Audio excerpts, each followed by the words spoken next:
Generation Alpha is being raised by highly involved, realistic, therapy is not a bad word, millennial moms and dads. You are probably raising a Gen Alpha if you are currently raising kids, because they are the kids born between 2010 and 2025. I work almost exclusively now with millennial moms, teaching them how to initiate the sex, masturbation, or porn talk, and then of course keep those talks going throughout the teen years. And I've seen firsthand how parenting Gen Alpha has changed versus when I was teaching sex ed in the classroom to Gen Z and educating parents of Gen Z. So I've got 5 predictions on how this is all going to play out for Gen Alpha as they grow up and enter the dating world, which could be at the earliest in the next 2 to 4 years. So let's go. First, millennial moms are obsessed with consent. Gen Alpha will be too. Gen Alpha will experience less physical CSA, but more online CSA. Gen Alpha won't be having sex until they're over 18. Gen Alpha is going to watch more porn. Gen Alpha is going to crave human touch. Millennial moms are obsessed with consent. We just are. I'm one of them.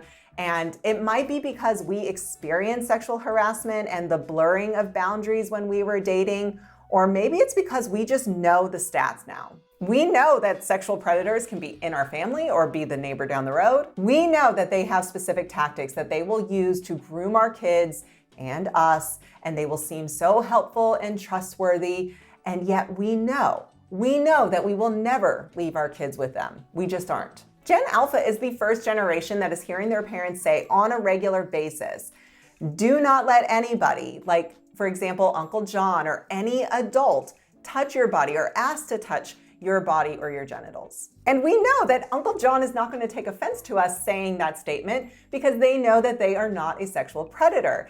And we all know that sexual predators do not go around wearing signs informing us that they are sexual predators. Gen Alpha is not only hearing this regarding adults, but also when it comes to other kids. This is a whole nother layer of protection. As millennial moms, we're telling our kids that kids don't touch other kids' genitals or ask to touch other kids' genitals or look at other kids' genitals. This is the first sex talk that millennial moms are having with their kids, and it's happening during the toddler years. So my prediction is that this type of language is going to spill over into their dating world. Gen Alphas will consciously be thinking about consent and using that language with their boyfriends and girlfriends and hookups. I predict that Gen Alphas are going to call out blurred boundaries, and they're going to expect the other person to apologize for disrespecting their bodily autonomy, because they've been hearing that language and using that language since they were a young child. Gen Alpha will experience less physical CSA, but more online CSA. There was a sobering report that came out of Australia this past week stating that 1 in 6 Australian men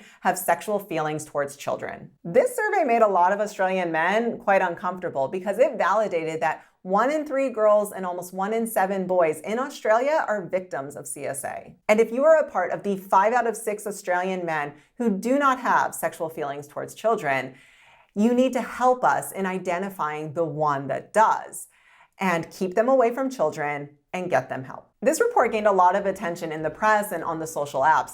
And there were a lot of influencers and content creators like myself who were using it to call out predatory behavior. But I do that all the time. I'm always here reminding you that, for example, using medically accurate terms for the genitals is a big deterrent to sexual predators who are looking for a victim. I think more awareness of these stats are pushing millennial moms to have these talks during the primary age years as a protective factor. So this, coupled with a generational shift of highly involved parenting coming from millennials, I predict will help to get more children through childhood without experiencing physical CSA. But I predict that there will be an increase of online CSA. We are seeing an uptick in sextortion and sexual abuse image scams that are being used against teens. Teens are committing suicide because they are ashamed, embarrassed, and frightened due to a decision that they made. And I know this because I see millennial moms feeling uncomfortable or unsure how to talk about online grooming or sextortion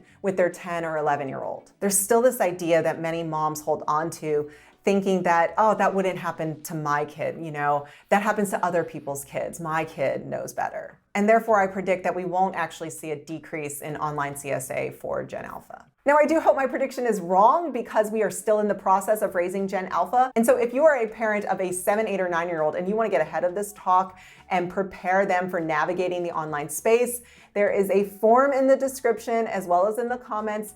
Go fill it out, and let's see if my Top 3 Talks parenting course and program is right for you. My program is not open to all parents, so please fill out the form as best you can and I will be in touch. And hopefully we can make this a false prediction. Gen Alpha won't be having sex until they're over 18. I predict that Gen Alpha will be delaying sexual initiation until adulthood. There's already been a steady decline of high school students ever having had sex since 1991, and I think that trend is definitely going to continue. I predict that we will see the average age of sexual debut go from 16 and 17 to over 18. Gen Alpha is getting their sex questions answered. Millennial parents are taking charge of their kids' sex education because they know that kids are curious about sex and they do not want their kids learning about sex from the internet. And another reason I make this prediction is because millennial parents know that sexual orientation isn't just gay or straight anymore. This means that kids are learning that asexual is a sexual orientation and it's okay to not want to have sex. And the last reason why I think Gen Alpha will be waiting until over 18 for their sexual debut is because the sex talks are including information about masturbation. Therefore, I think that bodily exploration and learning about sexual pleasure will be happening solo for Generation Alpha instead of with a sexual partner. And therefore, this will be a contributing factor to that delaying of sexual initiation. I predict that Gen Alpha is going to watch more porn than any previous generation. Let me ask you, have you had the porn talk yet with your kid? 20 years ago, the idea of a porn talk was not on any parent's to-do list. But now, y'all know what I'm talking about. We might not all agree at what age the porn talk should occur, but we all agree that a porn talk must be a part of our child's sex education. But not every porn talk is equal. Some parents are going to lead the porn talk with value-based statements like, porn is bad, don't watch porn. If you watch porn, it's going to lead to porn addiction. And we know from current research that being told this doesn't stop an adult from watching porn. It just makes them feel bad about themselves for watching it. It creates feelings of shame and distress in their everyday lives, yet they will watch it again and the cycle will continue. So these Gen Alphas are not going to reduce their porn consumption, but they will feel like the porn they watch is a problem. Now, other parents are going to have a porn talk that does not lead with values, but they will get to share their values about porn eventually. But instead, they're going to lead the talk with information about why porn is not intended for children to view. And so I think that these Gen Alphas are going to be less curious about watching porn because they've been told that it's just not intended for them right now and given an explanation. So my prediction is that they will watch porn once they're an adult, and they will be aware that porn is not just one long continuous act of sex, but a highly edited video. And will understand that the actors in porn have consented and communicated to performing sex, not just having sex. And therefore, Gen Alpha isn't going to be looking at porn to learn how to have sex, but for its original intended purpose as entertainment.